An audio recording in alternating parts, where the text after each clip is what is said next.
സംസാരിക്കുമ്പോൾ ആരും സംസാരിച്ചില്ലേ? അപ്പോഴേ നമ്മളിപ്പോൾ ഒരാളെ ഒരു കിക്ക് ചെയ്യുന്ന സമയത്ത് ചുമരിട് ഒരാളുടെ ഒരു കിക്ക് ചെയ്യുന്ന സമയത്ത് നമ്മൾ തറയിൽ ചവിട്ടിയേക്കുന്ന കാലിന് അടിച്ചാൽ ആ കിക്ക് ചെയ്ത് കാല് തറയിൽ വെക്കുന്നതിന് മുമ്പ് നമ്മൾ എങ്ങനെയാണ് വീഴുന്നതെന്നാണ് കാണിക്കുന്നത്. ഓക്കെ, അപ്പോൾ നമ്മളിവിടെ നിന്ന് ഒരാളെ ഒരു കിക്ക് ചെയ്യുകയാണ്.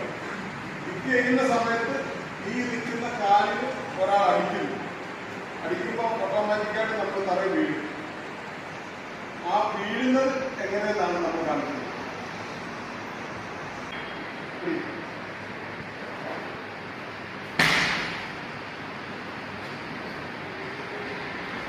എതിരെ നിൽക്കുന്ന ആൾ നമ്മുടെ വയറ്റിലേക്ക് ഒരു കത്തി കൊണ്ട് കത്തി ഇറക്കാൻ വരുമ്പം ആ കത്തി തിരിച്ച് ആ ആളിൻ്റെ ശരീരത്തിലേക്ക് കുത്തി ഇറക്കുന്ന ആളെ നമ്മൾ കാണിക്കും.